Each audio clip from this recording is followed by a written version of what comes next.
अहिले चाहिँ म पाटन मङ्गल बजारमा एक्लै अल्छी लागेर घुम्दैछु। यहाँ पनि एकदम रमाइलो छ।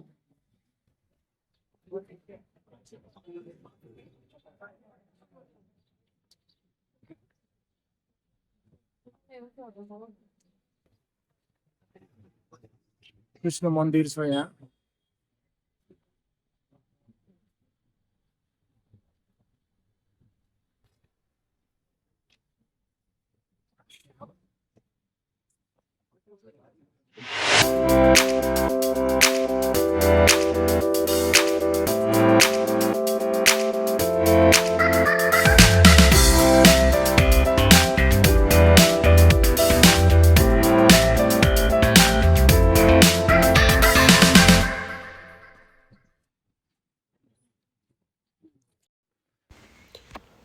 मौसम पनि एकदमै राम्रो। आज म एक्लै घुम्ने विचार लिएर यतातिर आएँ, सबैजना बिजी भए हुनाले। यो पाटन पनि अरू काठमाडौँ र भक्तपुरको सहरको तुलनामा यो पनि धेरै सफा र सबै रिनोभेट गरेर एकदमै राम्रो बनाएको रहेछ। यहाँ पनि अरू सहरको जस्तै प्रशस्त विदेशी पर्यटकहरू, विशेष गरी मैले इन्डियन टुरिस्टहरू चाहिँ धेरै देखेँ अहिले यसपालि काठमाडौँमा। नट ओन्ली काठमाडौँ, अरू सहरतिर पनि जहाँ जहाँ हामी गयौँ प्रशस्त इन्डियन टुरिस्टहरू हामीले चाहिँ भेट्यौँ। पाटन एक्सप्लोर गरिरहेको छु।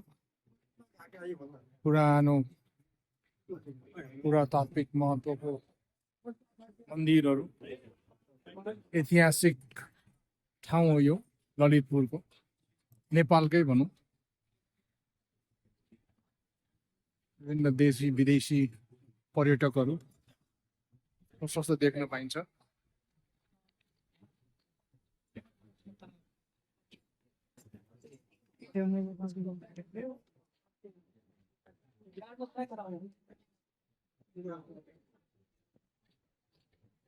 रमाइलो घाम लागेको छ, चिसो चिसो पनि छ।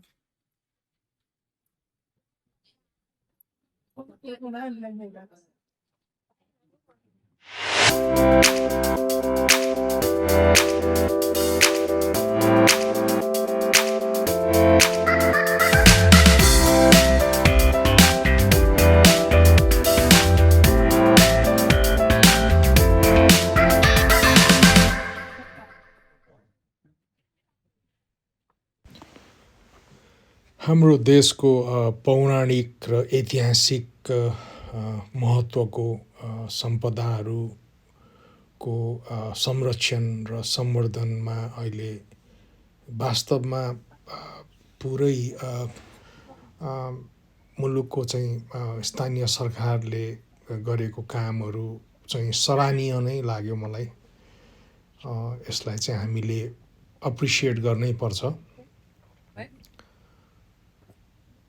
धेरै परिवर्तनको चाहिँ सङ्केतहरू हामीले देखेका छौँ। ललितपुरमा त मेरो विचारमा नेपाल अधिराज्यभरिको सबैभन्दा राम्रो विकास, नट ओन्ली यो एरिया दरबार स्क्वायरमा मात्रै होइन, योबाट बाहिर पनि हाम्रो सानेपा, कुपन्डोल, जावलाखेल, एनिवेयर इन ललितपुर मैले चाहिँ सरसफाइमा निकै एक्टिभली लोकल गभर्मेन्ट लागेको देखेँ मैले।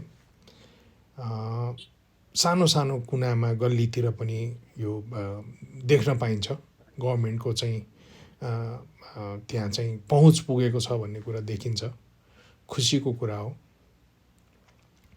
यसरी नै सबैले यसलाई अनुसरण गर्दाखेरि मेरो विचारमा हामीलाई चाहिँ के भने आफ्नो गन्तव्यमा पुग्न धेरै समय चाहिँ लाग्दैन। अहिले यो पाटन मङ्गल बजार नजिक कृष्ण मन्दिरको छेउमा पपुलर नेपाली रेस्टुरेन्टहरू, टिपिकल नेवारी खाजा खाने ठाउँहरू भएको एरियामा घुम्दैछु। कस्तो रमाइलो छ, सानो गल्ली तर एकदम क्युट छ। मन्दिर सन्दिर पनि छ साइडमा।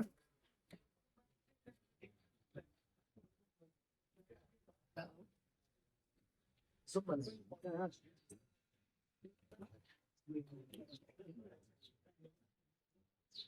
चाहिँ अब म यसो नेवारी खाजा खाने ठाउँ खोज्दैछु। यो होन्चा भन्ने धेरै पुरानो यहाँको चाहिँ restaurant, Nepali local restaurant, Newari खानाको लागि अत्यन्तै प्रसिद्ध छ यो। मैले अन्य युट्युब च्यानलहरूमा पनि अरू युट्युबको चाहिँ के भने साथीहरूले हालेको देखाएको थिएँ र आज म आफूलाई पनि यहाँ आएर यहाँको खानेकुरा खाने, यहाँको बिजनेस पिपलहरूसँग इन्टरेक्सन गर्दाखेरि धेरै रमाइलो लाग्यो। तपाईँहरूले पनि ट्राई गर्नुभयो र हुन्छ।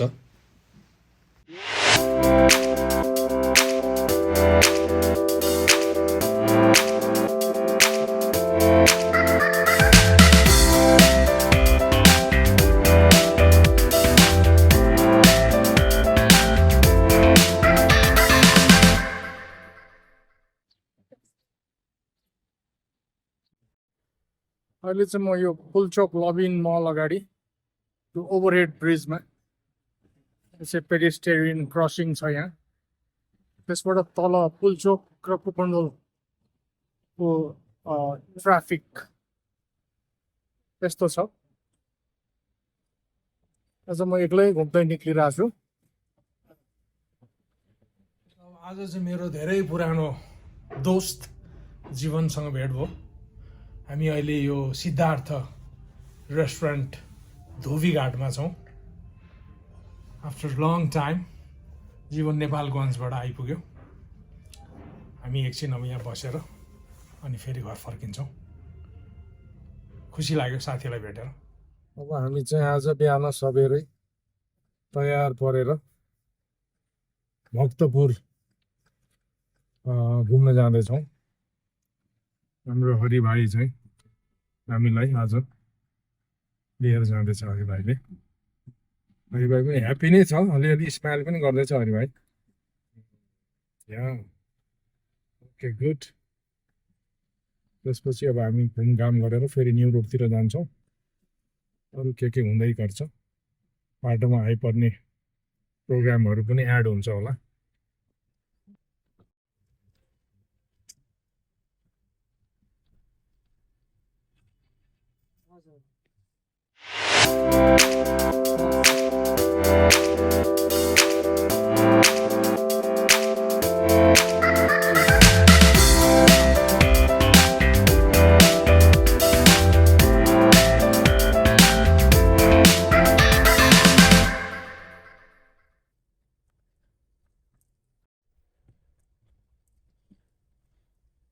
अहिले चाहिँ हामी भक्तपुर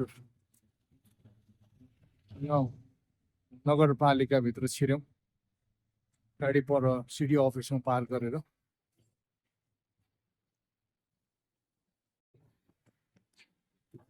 भक्तपुरको पुरानो मन्दिरहरू, पुरातात्विक महत्त्वको स्थान हो यो।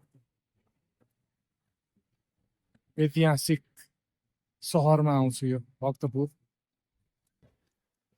धेरै चिजहरू छ यहाँ हेर्न लायकको।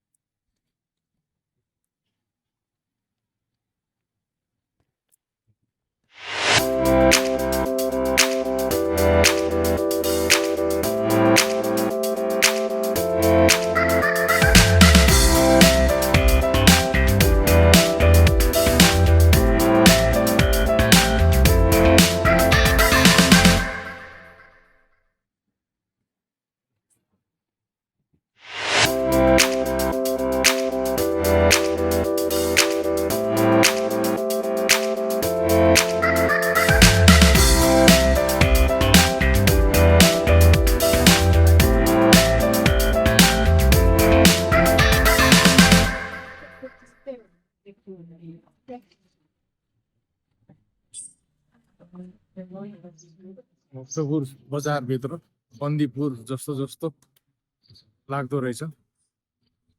अथवा बन्दीपुर भक्तपुर जस्तो लाग्दो रहेछ, जे भने पनि हुन्छ। आज हामी 4 जना छौँ। राजेश आज भाइ व्यस्त भयो, अजिता बुहारीहरू सबै व्यस्त भएर हामी मात्रै आयौँ।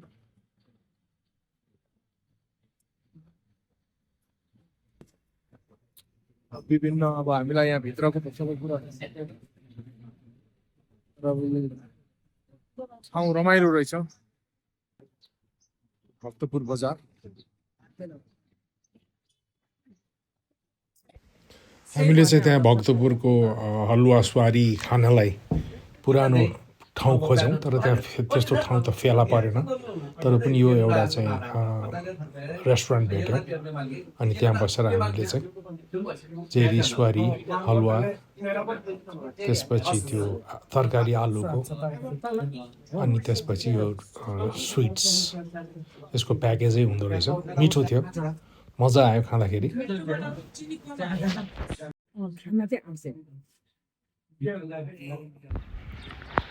यो भक्तपुरको प्रसिद्ध 5 तले मन्दिर, यो परिसर, यो एरिया सबै घुमघाम गर्दै हामी विभिन्न मठ मन्दिरहरूको चाहिँ अवलोकन गर्दै त्यहाँको चाहिँ सानो सानो बाटोमा हिँड्दाखेरि पनि भुइँमा पनि हामीले चाहिँ सानो सानो मन्दिरहरू, यस्तो यो रुफटप रेस्टुरेन्टहरू, सबै रमाइलो वातावरण छ यहाँको। यो सबै हेर्दै घुम्दै हामी चाहिँ अब यहाँबाट दरबार स्क्वायर, जो मेन एट्र्याक्सन यहाँको, त्यतातिर जान्छौँ। अब यो भिडियो, आजको भिडियो म यहीँसम्ममा अन्त्य गर्छु। तपाईँहरूलाई मेरो भिडियो कस्तो लागिरहेछ मलाई आफ्नो सुझाव सल्लाह कमेन्ट बक्समा अवश्य दिनुहोला। र फेरि अर्को यही भक्तपुरकै अर्को भिडियो लिएर, प्लस यसमा चाहिँ म चाँगुनारायण मन्दिर पनि थप एड गरेर तपाईँहरूसँग प्रस्तुत गर्ने नै छु। त्यतिन्जेललाई म बिदा चाहन्छु। Thank you so